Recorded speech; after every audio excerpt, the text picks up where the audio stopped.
day. I ain't holding no chain. Jordan's right back after, and we can get Benny. Bars and I'm beer, the song about some paper, it's 19. Four cars side by side in a wild thrill ride with the roar of the engines leaving all doubts behind. As the wheels spin on, chasing dreams we can't hide. That's a car life where legends never die.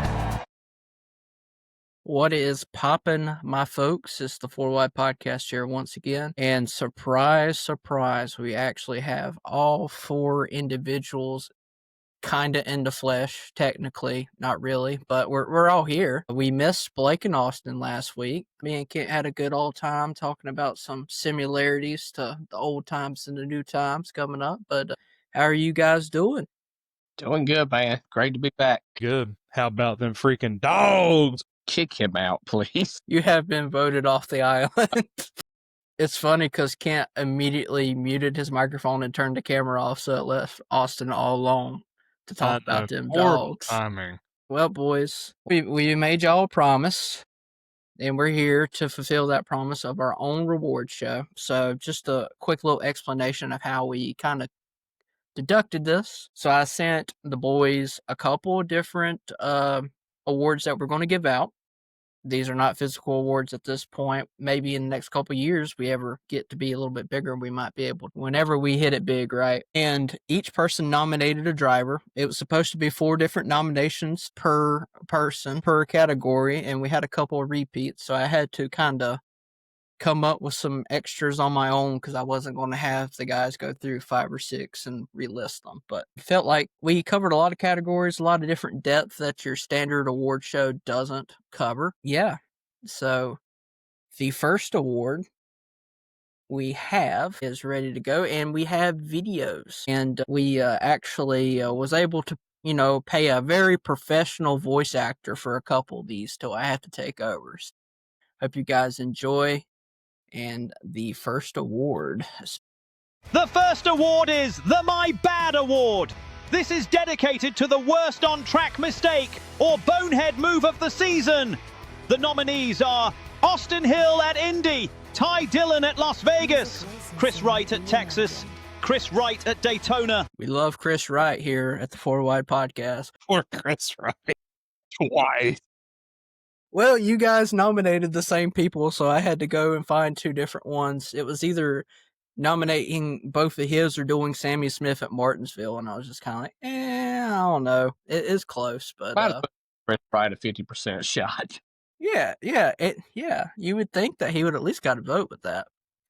So, the winner of the My Bad Award, it was a tie between us 4. The 1 of 2 ties that we had for any categories. So with the tiebreaker, I told the boys what I would do is I would go to the old trusty 100% ChatGPT and ask them non-biasly to make a decision based upon evidence and whatnot. Under the big blunder comparison, the winner of the My Bad Award, according to ChatGPT, is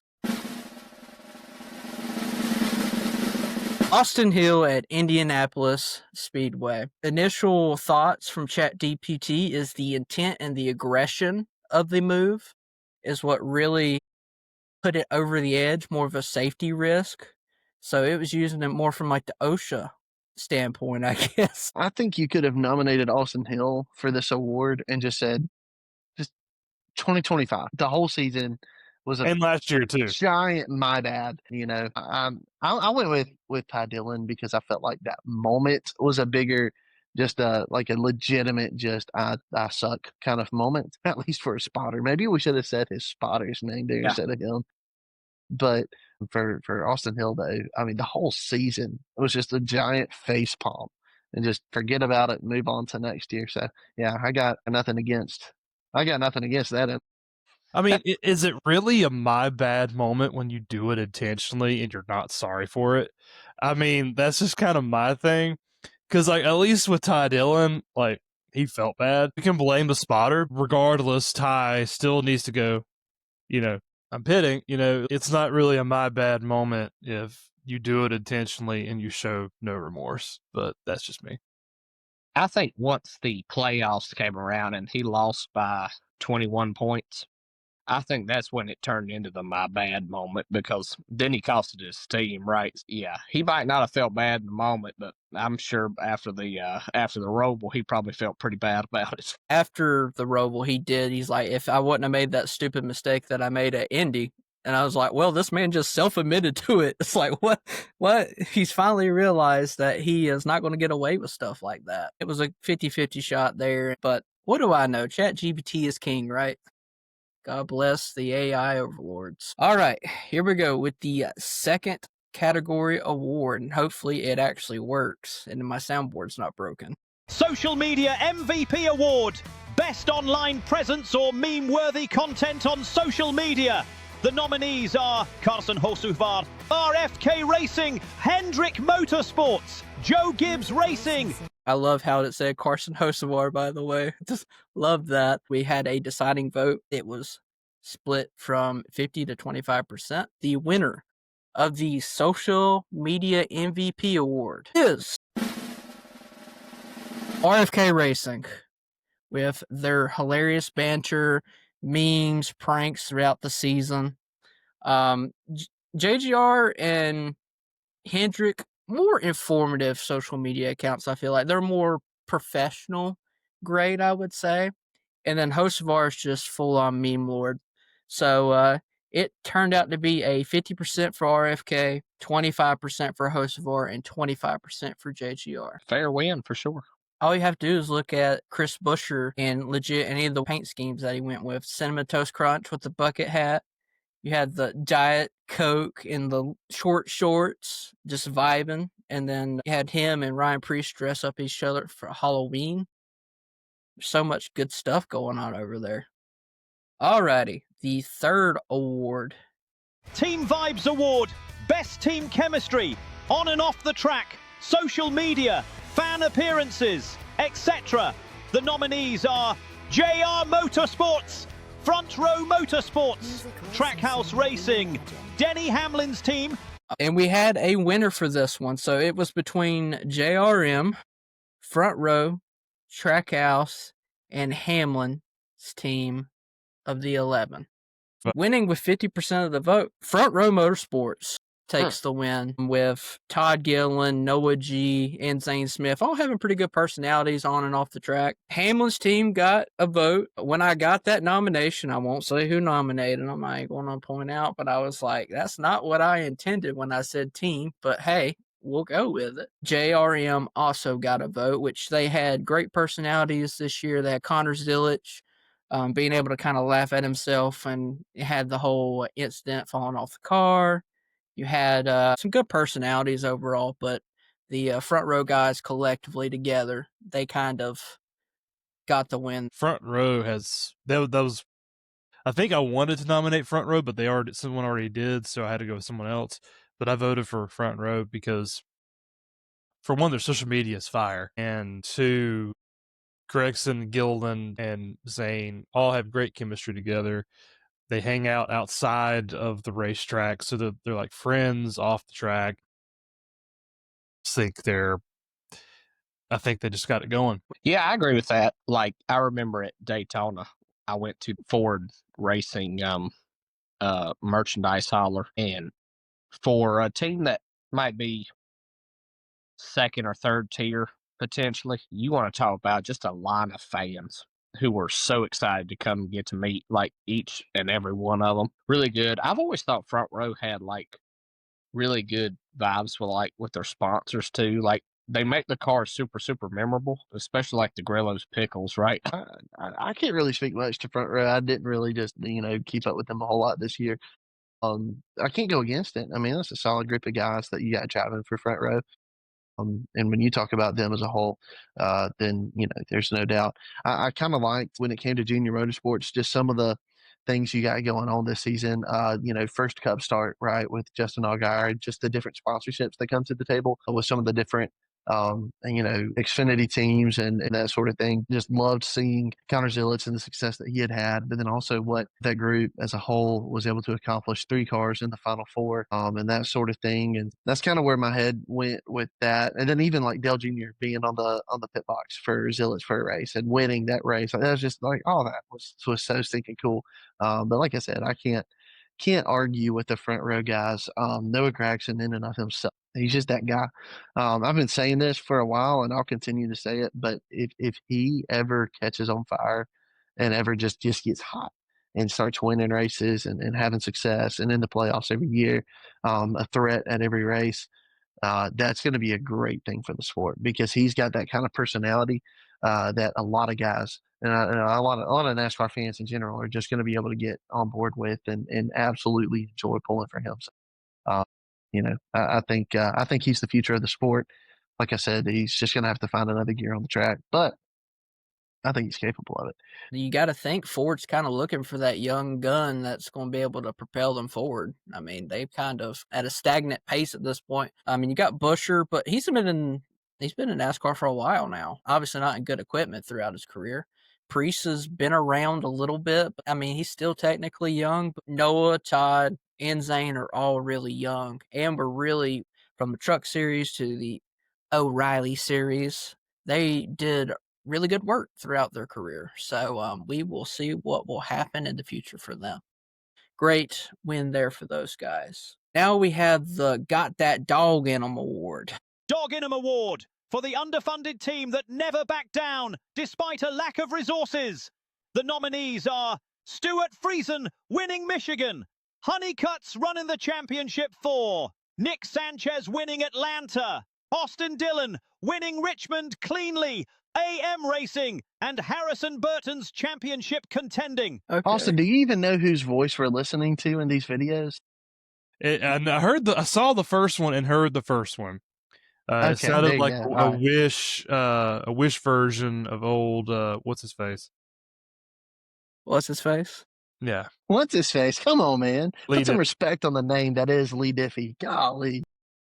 So the whole reason that I did it that way is the announcer voice that I found that I was able to use, be able to do the voice to text. It's British. So how people always call Lee Diffie British, I'm like, it's like, this is perfect. So people can get mad about this. Yeah, stand out, British feller. It's like, that is what an actual British person sounds like. And it's hilarious. It's like, he put the 2 and 2 together. He's like, wait a minute, what's going on here? Oh my gosh. Righty. So this one does have a winner with 50% of the vote. Harrison Burton with AM Racing taking the dub. We're the most underfunded team out of that bunch. I mean, obviously Austin Dillon's part of RCR. Has good budget, but they've just not been performing on the cup level. Friesen, I would say Friesen and Sanchez are probably the closest budget-wise because Big Machine, they got a little bit of money rolling behind them here lately. I think you just look at the past couple years that AM Racing has had, and the fact that, for one, they're even still open, and two, they were able to make a playoff run this year shows a never give up kind of attitude. And I'm excited to see what they can do in the next couple years. Just for Harrison Burton, everything that he went through last year, and that he won a race, right? But at the cup level, there's the argument there that it's a kind of a fluke, and otherwise he really didn't do anything for the Wood brothers. Something also to be said, I think Josh Berry had some flashes of greatness this year. That's another conversation for another time. Harrison Burton, to be able to get in a car at a series down from where he wants to be, in a car that definitely is below or beneath probably what he feels like he ought to be driving. And he would be right if he felt like he should be driving something that was better equipment, but then he did the most with it. He had a couple of options. He could have just sat there and said, forget this, man. Like, this ain't gonna happen. I just throw in the towel. He grinded it out, and he found himself making it all the way to the round of 8. And with the possibility, you never know what can happen in the playoffs. And that sort of thing. He was looking at a possibility of going to the Final Four, and it didn't happen. It is what it is, but I mean, incredible season-long effort from him. And I felt like they were only scaling upwards. Just kind of ran out of time, and honestly, just ran out of resources and funding, honestly, to compete with JRM and some of the other teams. So RCR, who won it all. So it just kind of is what it is. But excellent effort. I think we all kind of hoped at the beginning of the season that this kind of a step back for Harrison would be of a benefit to him, and it was encouraging to see that it was the right move for him because he's still so young. A lot of time left in his career, a lot of opportunity. There's going to be some open seats coming up in the near future. If he can just continue to be consistent in the Xfinity, the good opportunity will come in the Cup Series. He'll get a chance again, I believe. He's a talented driver. He's proven that. Given the equipment that he was in, not being top tier equipment and still getting pretty consistent finishes and getting in the playoffs, yeah, I think he proved he's got what it takes. He got that dog, yeah, and sick him, and yeah, I think he'll be fine. Love it. Alrighty. So that was a 50% for Harrison Burton. 25% of the vote was for Stuart Friesen winning Michigan and Honeycutt's run, which phenomenal run for them. Great effort for them to make the championship four. And then the other 25% was Austin Dillon winning Richmond cleanly. That was not my vote. I'm sure it wasn't. I thought you would have found a way to vote twice, man. Alrighty. Well, this will be the last of the narrated things. So have fun. Underdog Uprising, biggest upset or surprise win. The nominees are Daniel Suarez winning Mexico in a backup car, Bubba Wallace winning the Brickyard, Ross Chastain's worst to first for the Coke 600, Josh Berry's fuel mileage gamble at Las Vegas. Alrighty, and we have a winner for this one, which was the Underdog Uprising Award. The winner of this award is Josh Berry with the fuel saving win at Las Vegas. That one kind of surprised me, not going to lie to you guys, when I went through the results of that. It was so early in the season. I think that's kind of what may stagnate for a lot of people. It's one that I personally didn't vote for, but I understand where people are coming from, given that the Wood brothers are, they're not necessarily underfunded, but they're definitely not on the upper echelon of the couple of. I'm just seeing Austin's face over here. It's cracking me up. It's like he just smelt something really dead. It's just like, ugh. I think it was Bevo. Yeah, probably. I thought Ross winning this Coke 600 definitely had a shot. Yeah. When it comes to like underdog moments of the year award, that's like doesn't even crack the surface for me. I'd have gone with Suarez winning in Mexico City or Bubba being the unsurprising winner. The surprising winner for the Brickyard, because for one, there was a lot of hype coming into Mexico City for Suarez, but with everything that had happened to him that weekend, the car, not even having time to get decals on his car, with Bubba, not having the best record, and Indy not really being his best track coming in win, I thought that those two were more deserving for underdog wins. I don't know. The Barry one's just really underwhelming. What about you, Kent? The Bubba Wallace win, absolutely. I mean, you could say, man, he kind of been hot all season, and just he cashed in that day. But he's not a guy who normally is winning races, and then all of a sudden he wins a crown jewel race, the Brickyard 400. I could have absolutely seen that one. Here's my thing: if the Atlanta Falcons were to play, let me pick a better team, because Atlanta, that's been a rough season. Let's say this year. I don't even know. I don't follow the NFL. Buffalo. Okay. All right. So let's say Buffalo is going to play Texas A&M on Saturday. Who's going to win that game? Buffalo. It's not going to be close. Buffalo's going to blow them out.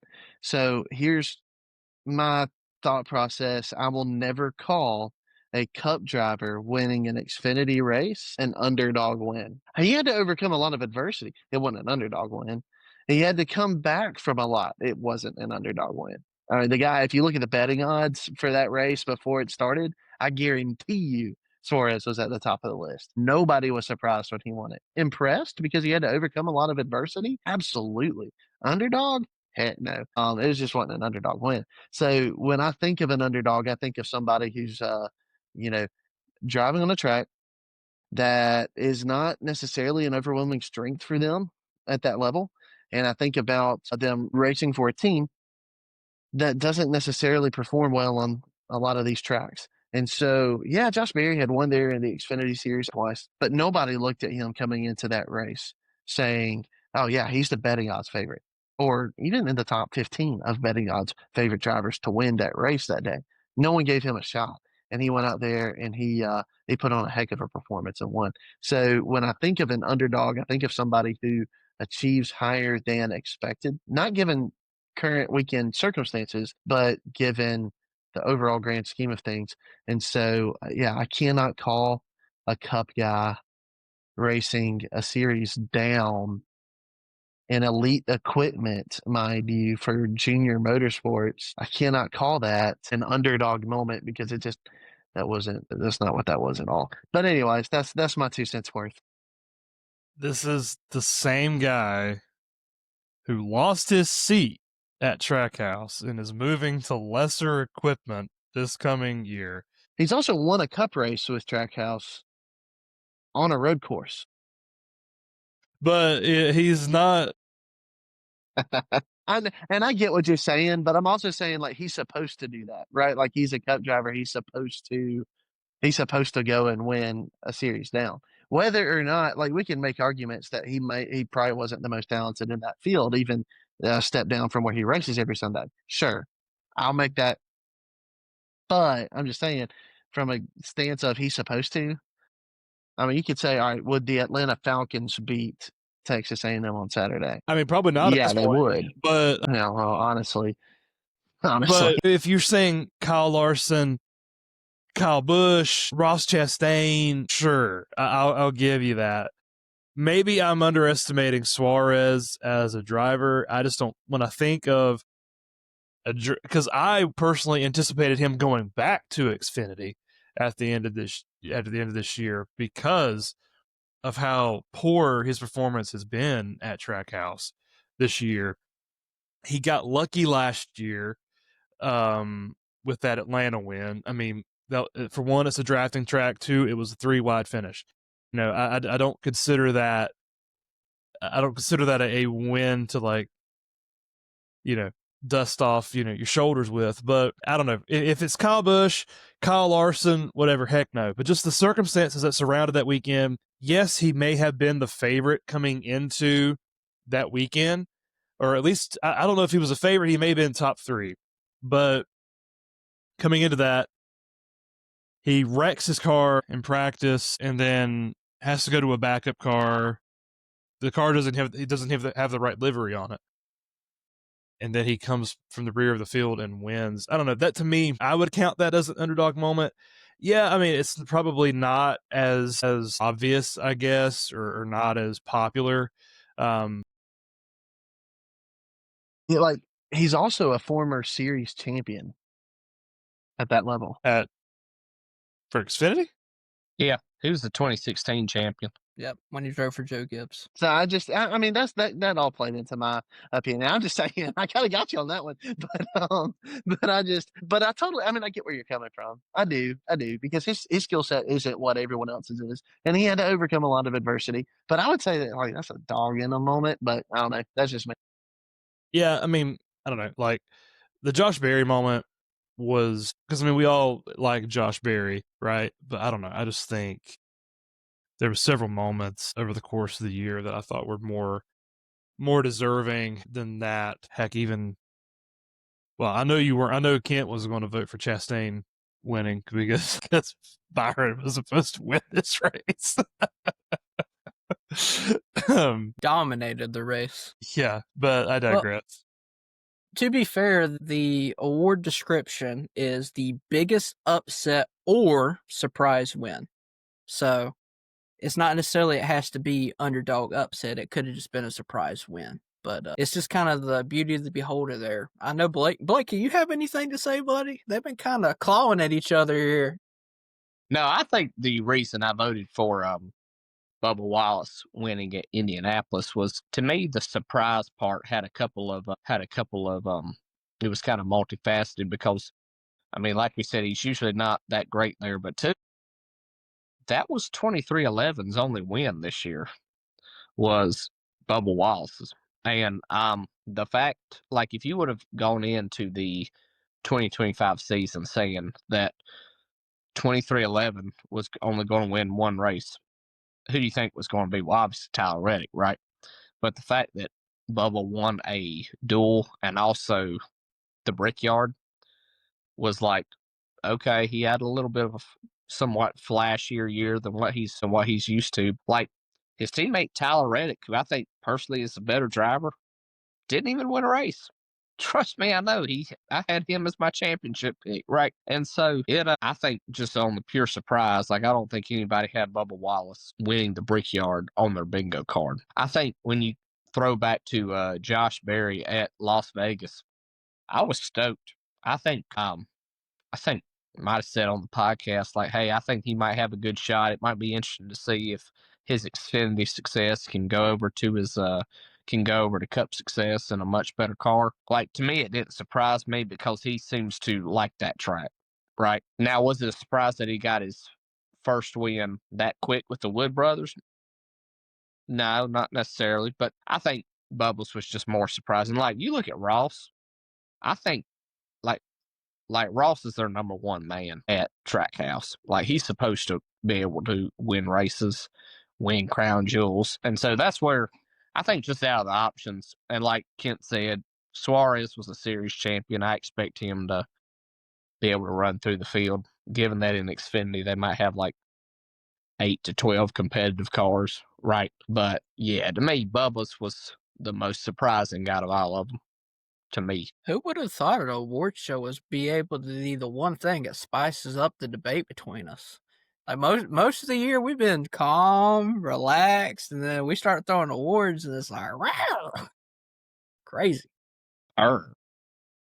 Now we have the Weekend Warrior Award. The video we have, but the voiceover we don't, so I have to take care of that, sadly. All right, the Weekend Warrior Award. So we essentially had Larson at Homestead. We had Zilich at the Roval. We had Heim at Bristol. He won the truck race at Bristol, and he finished 6th in his Cup race, I believe. And, of course, we had SVG at Chicago. This one was no contest. Everybody voted for the same person. And the winner of the Weekend Warrior Award was SVG at Chicago. The Xfinity race was a pretty good contest between him and Zilich on that last restart, at least. But when it came to the race, it was just a full-on blistering, just like most of the road courses that were not COTA this year. Well, I can't disagree. None of us can disagree, it seems like. So, yeah, I mean, just when it comes to pure winning on both, I mean, he was the clear weekend sweep, I think, of throughout all the year. With how different the Xfinity cars are versus the Cup cars, the fact that he dominated both. And now, like you said, it wasn't easy for him in the Xfinity series because he had to battle Zilich and he had to battle some guys in the Cup series, but he was the deserving winner of both races. So, yeah, no argument there. Larson at Homestead was really good. In that truck race, he spun out. He got spun out early and had to come back and win that race. And then the Cup race, he just didn't necessarily dominate the whole entire thing, but he ended up winning. Also, Bubba Wallace was in contention towards the later part of that race, too, I believe, and he hit the wall. And Bowman did the same thing. It was like Bowman and Bubba both, like, seen Larson in the back window and were like, he's coming behind us. And then, boom, there it was. We will do the People's Driver next. So the People's Driver Award is for the driver who goes above and beyond for the fans, always signing autographs, taking pictures, showing love on social media. And here we go with the video, hopefully. Noah G., Connor Zilich, Parker Kligerman, and Austin Dillon got a nomination as well. So 4 drivers that are really good for the fans overall. I can speak to that personally because I've been to a lot of races this year and seen all of them, except for Kligerman. But Kligerman's always on, social media giving love to everybody. Plus, he's literally working. If you had a hot pass or something, I'm sure you'd be able to see him. But the winner of the People's Driver Award is Noah G with 50% of the vote. 25% of the vote went for Connor Zilic, and 25% went for Parker Kligerman. It's kind of what Blake was talking about earlier, is if you ever go to a race and there is a signing that includes Noah G anywhere, it's like almost a Dale Jr.-esque line, it feels like, especially if it's at one of the merch haulers. The FRM guys usually try to sign together, so you could kind of say, it's partially that. But most of the time when you're going up and down the line, you're seeing sheet metal of Noah G, you're seeing diecast. You don't see a lot of Gillen and Zane Smith stuff. I've seen people skip over Zane and Ty Gillen to get to Noah G when they go there. So yeah, I'll back that up easy. I think mine may have a little bit of bias to it. I like Parker Kligerman a lot. Met him at Talladega, and I remember just how loved he was when he raced at Daytona, and how everyone was gutted that his truck was DQ'd at the end of the race. And then, he comes in and fills in for Zilic, and then doesn't get the win credit because of a technicality. But just seeing how the fans, he may not have the presence, that these other guys may have. The fans just really seem to rally behind him when he races and want to see him succeed. So that's why I nominated and voted for him. Kent, I guess that leaves you with Connor Zilic as your pick, just by doing numerical reasoning here. Explain it for me. I'm kind of curious. I've seen post after post about, and I haven't personally had any kind of, interaction with Connor Zilic. I haven't met the guy, but I've seen post after post of people just bragging about how down to earth he is and kind he is at the track. And just time after time of going out of his way to stop and entertain, children just by, saying, hey, come check out the car. Let me get a picture with you. Make them feel like the VIP. So that kind of stuff is really what I look for. I remember, and I've shared this story on here before, but I remember being that 8-year-old at the racetrack, and Jeff Gordon went out of his way to shake my hand and high five me, and I'll never forget that. For other kids to get to have that kind of an experience, I'm hoping my son Wesley gets to have that kind of an experience one day. Where it's one of those moments. They say don't meet your heroes, that sort of thing. For me, it kind of worked out.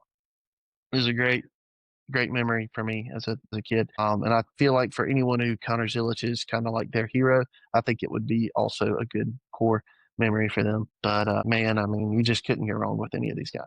Good spokesman for the sport. Awesome personality. And you got people that's gracious, like Austin said. This one's kind of tough, but I went with Noah G just because of all the interactions that I've had with him personally. So, all right, we are going to move on to the Willman Moment Award. So this is the most skilled or fearless drive in a singular race. So, about to roll the tape. We got Willie B at Martinsville in the fall. Indy once again. I'm taking it 7 wide for the ship. And Ross Chastain, worst to first for the Coke 600. 75% of the vote went to Corey Heim, taking it 7 wide for the championship.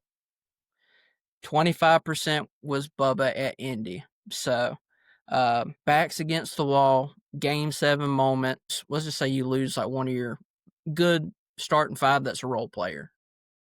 That's kind of how it felt with Corey Heim losing the track position at that moment. And then for him to take it 7 wide and get close to taking back the lead before that caution came out again, insane moment. Probably top 5 restarts, at least in this generation of NASCAR. So I don't hate the Heim pick. I get it. Like I think I was the 1 vote for Bubba. I think it comes down to those 2 moments. That's pretty ballsy, going 7 wide. He had to do it to get the championship. You had to have somebody that, had to win it outright. But the reason I voted for Bubba is because I just think that was a defining moment for him. Man, he killed it in the moment when he needed to at Indy. Drove the wheels off that car the last little bit there towards the end of the race. And that was the race I actually picked him to win. And the reason I picked him to win is because he was so confident. He was talking in practice. He was like, "Man, we got a great car." We all talked about it after the race. That was a win that no one could take away from him because people are like, "Oh, it rained down in Talladega," and they question his win at Kansas. Was that his other win? They questioned that one as well. There was no taking away his win at Indy because he earned that, and he was by far the fastest car on track there at that one point in time. So that's what I voted for Bubba, but I understand the Heim pick. Obviously, I voted for Heim. I nominated Byron, and I almost was very biased and went with Byron. I still think that was impressive. Him going and getting that win in a clutch moment, going and taking it from Ryan Blaney. That was cool and all, but at the same time, watching that like 7 wide move with Heim going to the bottom, it was just a huge, huge, huge moment, and he just ran with it when he was able to just get it to stick in the corner and drive off side by side for the lead. Absolutely incredible, impressive moment for Han to get the win. But I mean, also though, I mean, if that doesn't work, there's a crazy crash right there. So I mean, he had to have nerves of steel. Awesome moment for him. I think who won most out of that was Phoenix's marketing team, because they're going to be using that for the next 4 or 5 years to come. And so, yeah, you just, like we said before, I mean, there's just not many places you can go 7 wide at. And the fact that he did showed you how much he wanted it. And yeah, it just confirmed the wheel man we already knew he was. And still doesn't have a full-time ride. Crazy to think about next year. Hopefully something works out for him. But yeah, we're going to go ahead and move on to the next award. And the next award that we have is a pretty coveted one for me personally. It is the Trackside Energy Award. Now you might get asked, what the heck's that? So the venue or crowd that brought the most energy and the best vibes, you could say. So I'm going to go ahead and pull up the nominations. Here we go. So we got Bowman Gray at the Clash. We got Mexico City. You got Bristol Motor Speedway's Night Race. And then you got Atlanta's Summer Race with Chase Elliott winning the hometown hero. The crazy thing is I could think about 4 or 5 more races that could be put in this nomination. It's been a fantastic year of racing overall. I still don't know why people voted on the Gluck poll that this was a terrible year for racing when we've had some of the best racing that we've seen in the next gen car. But the winner of the Trackside Energy Award is Bowman Gray's Clash. Now, it's kind of biased here because there was 2 people that were there for it. But I've never been, I've been to Talladega, and the energy at Bowman Gray was more than I felt at Talladega. That's kind of how I deduced it personally, because I tried to take bias and everything out of it. But it was just a phenomenal weekend. Sir, it's not biased if it's true. And I'm just here to tell you, that place was locked in, and you had 20,000 hardcore NASCAR fans there the whole weekend.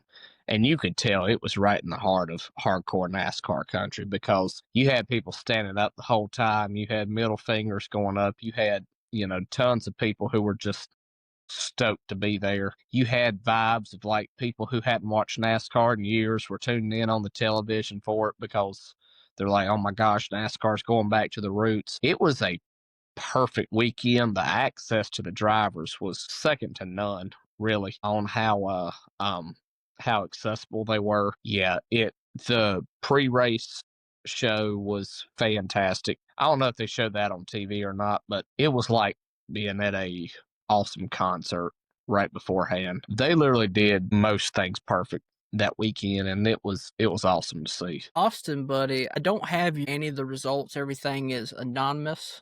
But if I had to take a random guess, knowing what kind of person that you are, you probably picked Mexico City, didn't you?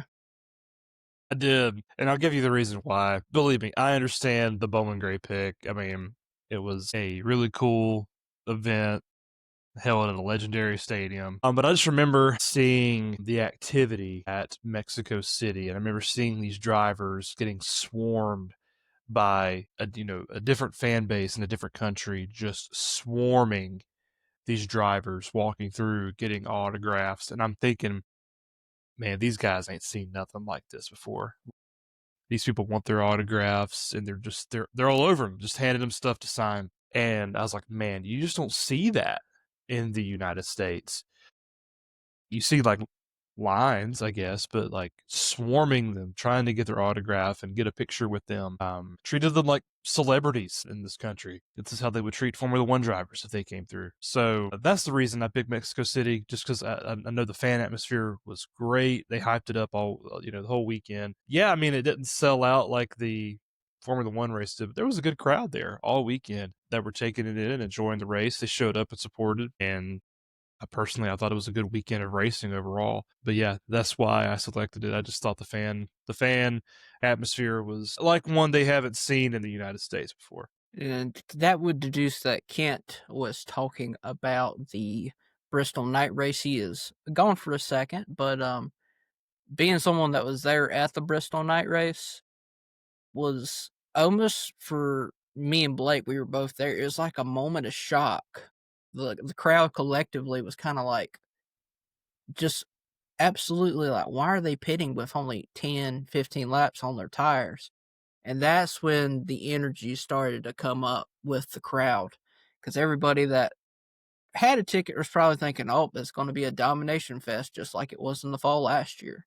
And sure were they wrong. Goodyear was able to carry it just like Corey Heim did that 7 wide. The next one needs no explanation at all. It is simply titled Rookie of the Year. We have Connor Zilic, SVG, Dean Thompson, and Leland Honeyman Jr. I'll be self-admitting with you guys here. Everybody put Connor Zilic and SVG down as their nomination, so I had to come up with 2 other people. Leland Honeyman Jr. had flashes of greatness this year. He had that save in Atlanta. And Dean Thompson. Throwback scheme at Darlington, too. Yeah. Yep. Yeah, for sure. And then Dean Thompson just overall has had a really good year. I know that they would always shout him out on the broadcast. It seemed like he was always, just outside the top 10. And for a team like that, that's what you want. So I wanted to at least throw them out there. Boys, this one was the second tie that we had. The 50-50, of course, being between Dean Thompson and Leland. No, I'm just kidding. Yeah. We lose all credibility. SVG and Connor Zilic, 2 record-breaking seasons. I'll admit that I voted for SVG personally. I know Kent didn't. He probably picked Connor Zilic. So if I had to deduce here, I'm sitting here. Austin may have picked Connor Zilic, and Blake probably picked SVG. That's my guess. Yeah. Yeah. Much. I mean, I get it. Before I reveal who wins, let's talk about it. I know you're kind of outnumbered here, but I'm not going to argue like Kent would. I'm not going to be like that. I'll be very gracious, very very calm. But I mean, the way that I view it is, of course, Xfinity having that many wins, looking like Kyle Busch in his prime. That's really strong.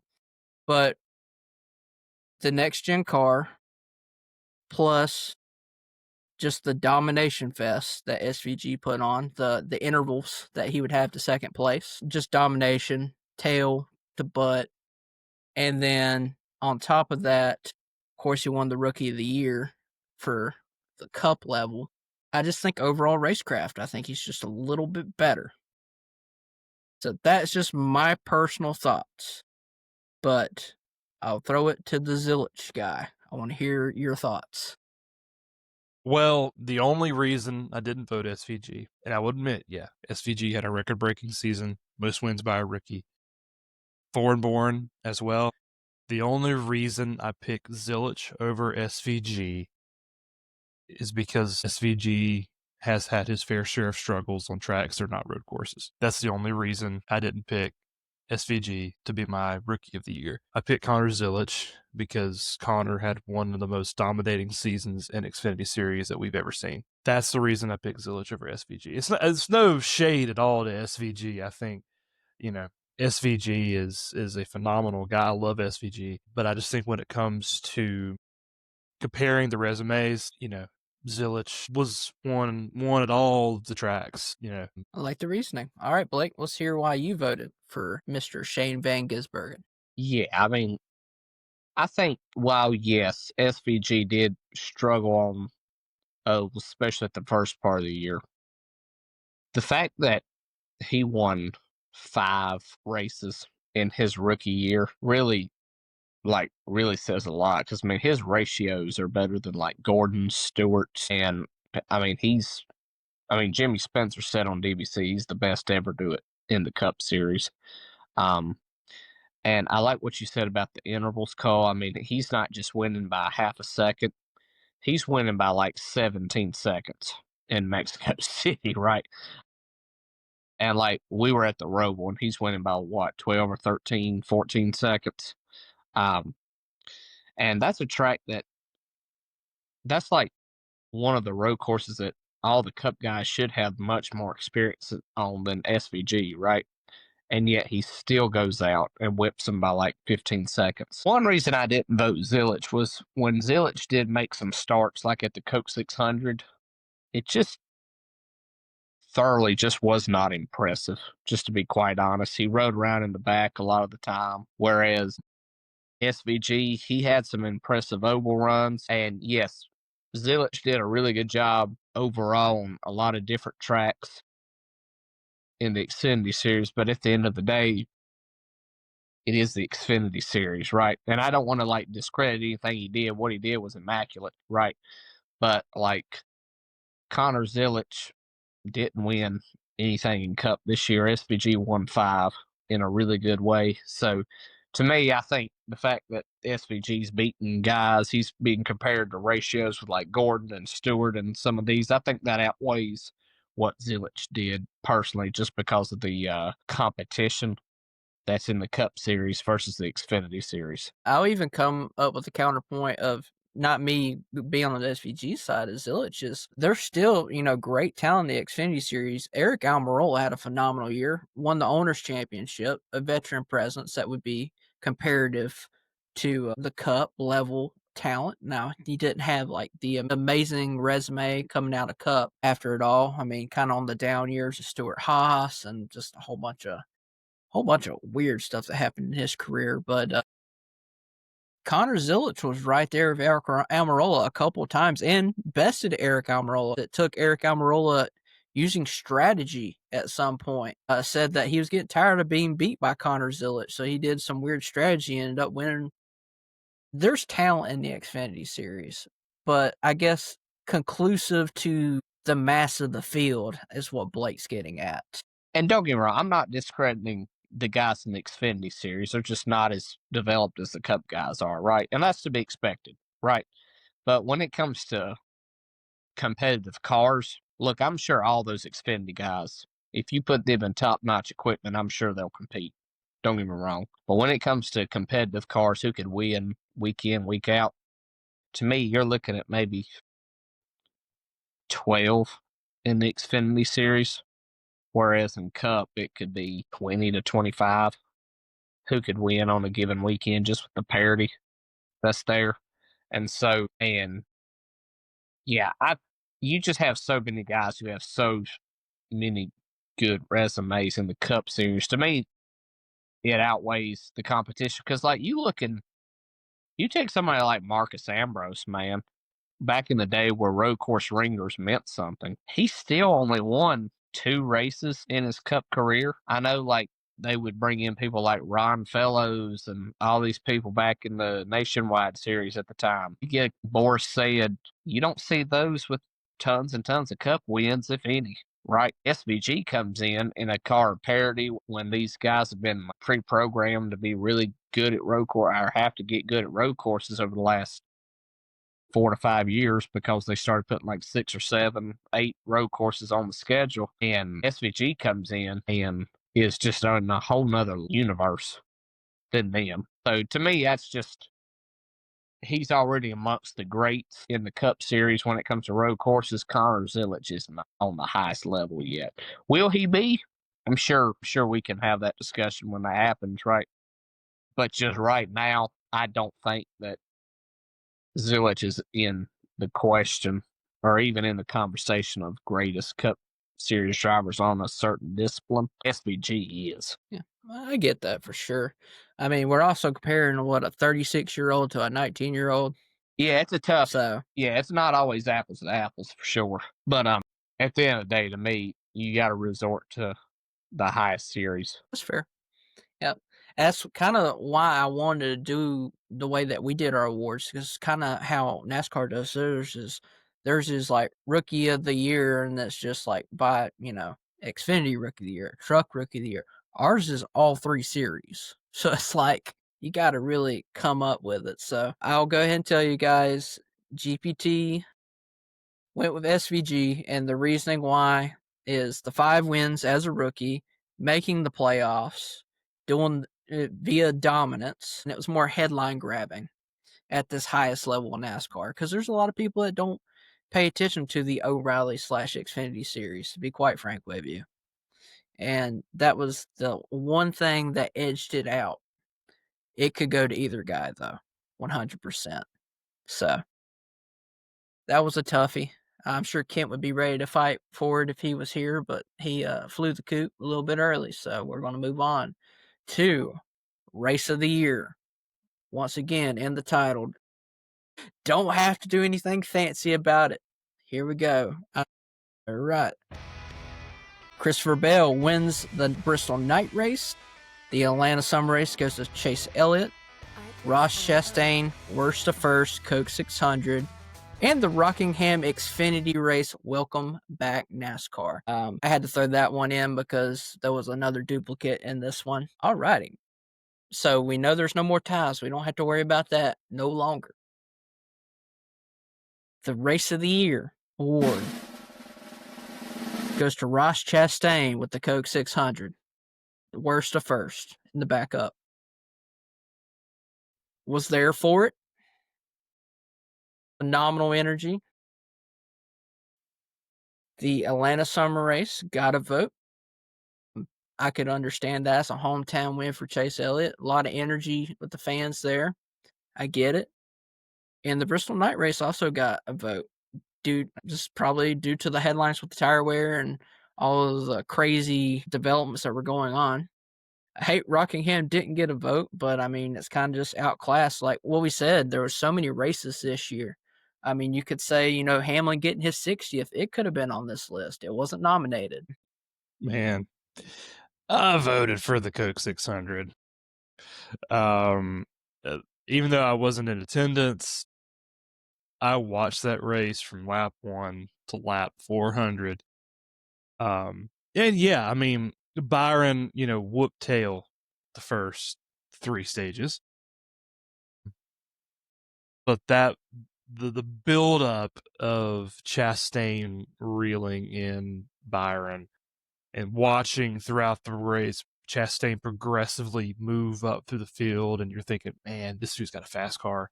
If he could just get up front, and then thanks to Byron being a horrible blocking driver, gets by him and gets the job done. Don't give me that. Kent would say it himself if he was here. But Chastain making that pass, and just the crowd just going nuts when he did that, because Chastain's a fan favorite. It was just an awesome moment, and it was a great finish to the race. That's why to me, when I think of the NASCAR season, that's the first race that pops into my head, and I'll forever remember that moment when Chastain passed Byron. I just thought that was great. And then you got Chastain with the watermelon going up to the fans after the race and feeding them the watermelon. So freaking cool. All right, Blake, why'd you pick the Bristol Night Race? Who said I picked the Bristol Night Race? No, I'm just kidding. No, we know Kent would probably pick Atlanta with Chase Elliott because he's still a Chase Elliott fan underneath that William Byron hat. So I'll say this. I think a strong argument's made for the Coke 600. Don't get me wrong. I remember there was a point at that race when I looked at each other and I'm like, I'm done with how boring this thing is in stage 2. I'm like, I'm going to go get some lemonade. That lemonade stand's going to be the most entertaining thing going on right now. Just with how dominant Byron was. Now that race completely different in the second half. Don't get me wrong, but I think when it comes to just pure nostalgia, pure like Bristol back in the good old days, Bristol, the short track package looked like it was back. You truly didn't know who was going to win that race at Bristol. To me, it was a night of like you had to have a lot of grit, you had to have a lot of tenacity, you had to have smart crew chiefs, you had to have brilliant strategy calls, you had to put together the perfect race and who could manage tires, who couldn't. To me, it reminded me of peak NASCAR. That was just me personally. Now, don't get me wrong, Coke 600 was a fantastic race. I think when you look at overall race quality, though, I think the Bristol night race was a much better race overall from lap 1 to 500 than the Coke 600 from lap 1 to 400. That's just me personally. I think the Bristol night race had about everything you wanted. Like a lot of bump and runs. Last lap, somebody trying to shove somebody out of the way for the win. To me, that race just had it all. Right. When I think of a perfect race, I think of that. Now, was the Coke 600 great?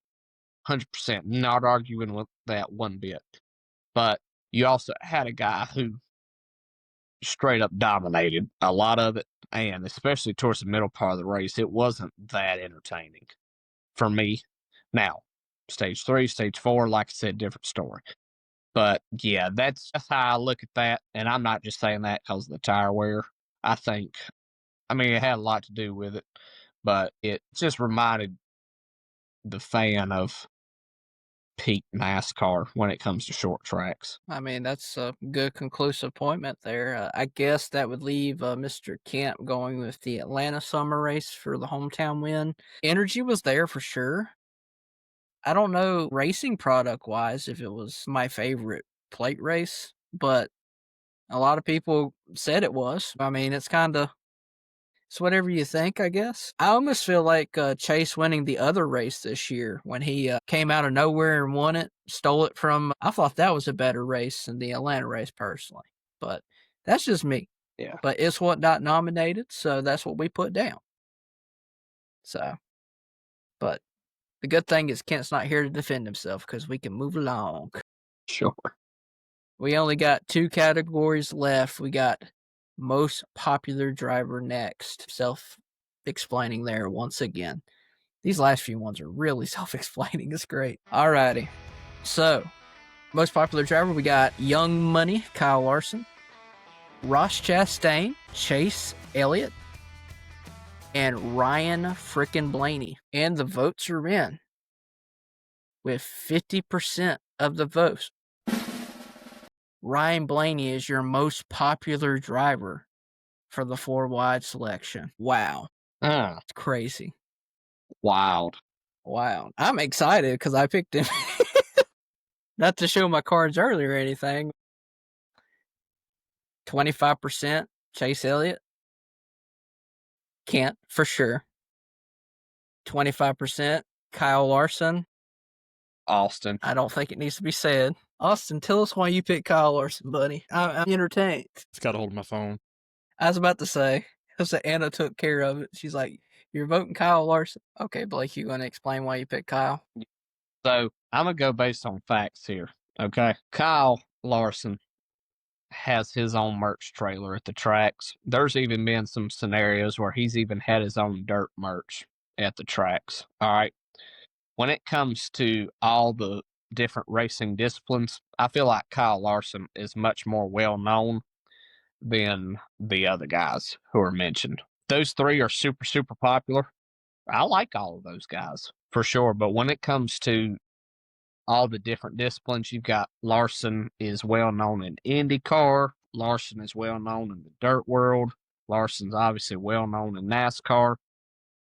I don't know that you can say there's a driver in the field who's as well known in all those disciplines as Larson and sells as much gear as Larson does. I understand your point, but when I'm looking at most popular driver from NASCAR, I'm looking solely at NASCAR.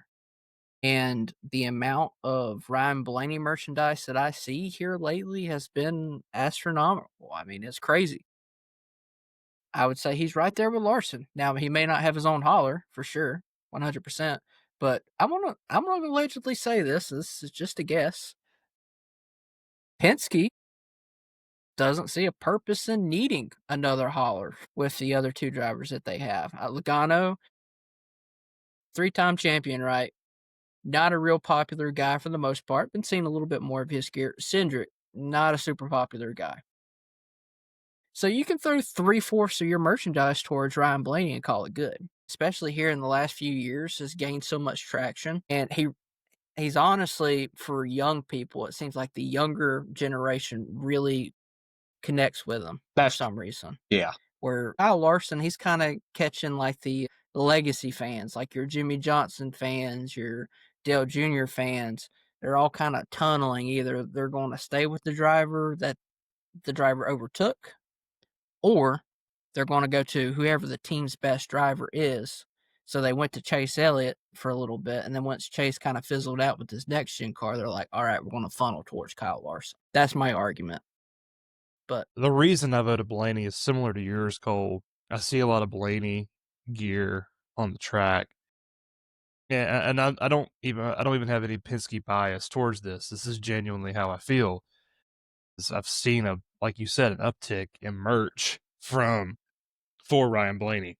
And I think he represents what NASCAR used to be, in a sense. He's kind of the bad boy in a way. He got the long, he has the long hair, the beard. He's kind of chill in interviews, and then you hear him on the radio, and you're like, whoa, watch your profanity. He's really good with the fans.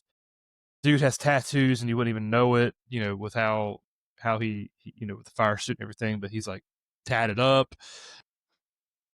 And I just think, like you said, he connects a lot with the younger fans. And I like Ryan Blaney a lot, not just because he's Joey's teammate, but I think he's a cool guy. I think he's a good driver. And but I will say, give Noah Gregson some years, consistently start to perform. I think he'll be the most popular driver here pretty soon, because he was pretty popular in the Xfinity series.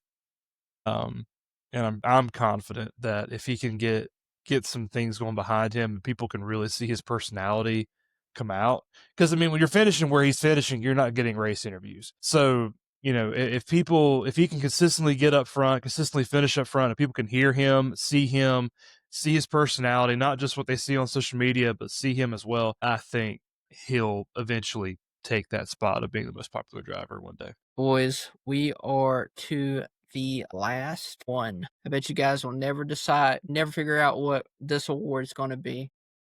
What's it going to be? It is the MVD, baby. Change it from the P to the D, the Most Valuable Driver Award. And here we go, rolling the tape. Got Mr. Bandwagon, Denny Hamlin, Chase Briscoe, Kyle Larson, and Christopher Bell. Notice how all these drivers, I was kind of surprised by this, all 4 drivers are up from the Cup level. No one dipped down to say Corey Heim had a record-breaking truck season. No one touched Connor Zilich. They all kept it on the Cup level. And I think that just goes to show that we view the Cup level as the overall status bar, as Blake was saying earlier. It's kind of like the top of the top, and that's where we do most of our evaluating from. We have a clear winner. The 4-wide MVD, the Most Valuable Driver of 2025, is Kyle Larson. He was voted the Most Valuable Driver this year with 50% of the vote. 25% went to Mr. Denny Hamlin, and 25% went to Christopher Bell. I want to say I might have voted for Hamlin, actually. So I must have voted for Larson because that means Austin probably picked Bell, which Bell had a phenomenal year too. I mean, had a hot start. It's just that hot start kind of sizzled out. But if you look at it from the overall standpoint, all four of these drivers have a point to be in here. Briscoe didn't get a vote, but if you look at his overall longevity in the playoffs, from starting of the playoffs to the end of the playoffs, probably had one of the best playoff runs. He was definitely comparative to Christopher Bell. Christopher Bell kind of flew under the radar too once he got eliminated. Yeah, I think just on consistency and the desire for a different format is why I picked Bell. Because if you throw Bell into a different format, he's a 2-time champ, maybe even 3. Because he's just consistently that good of a driver, finishes consistently, doesn't usually DNF. Yeah, he had a hot start, winning 3 in a row beginning of the year. Did kind of fizzle out, won the All-Star race, but still finished consistent throughout the year. And that's why he gets my vote. I understand that Larson wins in total points this year, yada, yada, yada, yada. But I think, I think for one, Bell was gypped out of a chance to win a championship or to at least compete for the championship in Phoenix this year. He had a season that was deserving to be there. I don't know. To me, I just thought he had a good year and was deserving of it. Yeah, that's me. Mr. Hamlin, go ahead. So the reason I voted for Hamlin was he had the most wins out of anybody. And I feel like the most valuable driver's got to be the one who wins the most. I want to know that my driver can put himself in the right spots at the right time. And honestly, Denny did that. Like, Denny did nothing wrong on that championship race, right? It was all really circumstantial on why he didn't win that. And look, Larson made excellent moves to be able to win that championship. As a Larson fan, I was stoked. But when you look at the most valuable driver overall this year, I think you got to go Denny Hamlin because of the wins and the consistency and the right place, right time, and your driver did everything right. And a circumstantial thing was the difference in the championship. But I think overall, the most valuable, you look in other sports, it's not always the most valuable player who's part of the championship team. Right? And so I think Denny was the most valuable this year. I mean, great arguments, both of you guys. And yeah, I mean, I'll be straight up honest with you guys. I think Kent may have picked Kyle Larson because it's the reason he won the championship for our diecast. I think that might have been his main reason, right? I mean, there's circumstantial evidence, like, yes, based upon the old chase format with the points that he gathered up, he would have won the anyways. There's that. You got the Winston Cup points. Christopher Bell would have won back-to-back. I mean, honestly, I could have considered picking Chase Briscoe. This could have been a 25% tie between all of us. I considered picking Briscoe. It's definitely a tough one. This year, when you have 4 drivers and you can sit here and look at all of them and be like, it's what we were talking about when we were talking about the championship 4, even though Christopher Bell was not in championship 4, we can look at all 4 of these drivers and be like, yeah, they deserve a championship this year based upon how they ran. But the MVD, according to the voting system that we did, is Kyle Larson, Young Money. I think we did a lot of variety awards here. I think we added a little extra spice to the standard NASCAR awards. You got to see some fighting. The first time we ever seen Austin and Kent fight on the podcast, they were knuckle brawling up there, back and forth, like ping pong balls going back and forth. That's what we like to see, and that's one of the reasons that we talked about us being the 4Y podcast. Is we have four different perspectives. And when our perspectives clash, there's ultimately arguing. But that's the good thing about us is we are mature enough when we argue to be like, when we hear a good point, we're like, No, that's a good point. You make great sense with that. You may not change my opinion on the matter, but you have a good solid point. And I feel like 90% of the people that are in the social media echo chamber could probably learn a couple lessons from that personally. But that is the conclusion of the award ceremony. What'd you guys think? Y'all were kind of out of it. Y'all put y'all's votes in, and I kind of took everything from there. Anything that you guys recommend for the future? And I think you should dress like that as a host every week. Man. So- Well, you can see my dang button right now. It's moved down so much from like leaning back. Yeah. Well, I tell you what, you start paying me a salary, I'll dress like this. How about that, Blake? Sounds good, buddy. You got it. All right. Sounds like you need to go find some more partnership and sponsor money. Hey, we're open to it.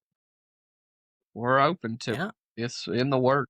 For sure. I mean, Wilkerson's Catering's hooked us up this year. We really appreciate them. I mean, if there was an award for the best food catering service, there wouldn't be no contest. It'd be 1,000% yes to Wilkerson's Catering compared to everybody else. So you don't even need to put a vote in for it. It's unanimous, right? It's like if you had Ronald Reagan run, just instant dub. Except for Minnesota. God dang it. But yeah, guys, I appreciate all you guys listening, watching. Next week, we all are bringing our own unique point system. The only stipulation that I've told the boys is I said, just make it your own. You can base it upon an old system, but at least try to add your own elements to it. Like have your own thoughts. Thank you guys for tuning in to the awards ceremony. This will be an annual thing. We'll have our full AI guy voice announcer next year.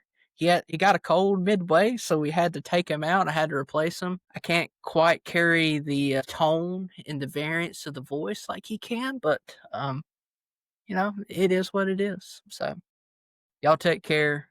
Y'all enjoy that off season, and we will see you guys next week on the 4 White Pod. See ya.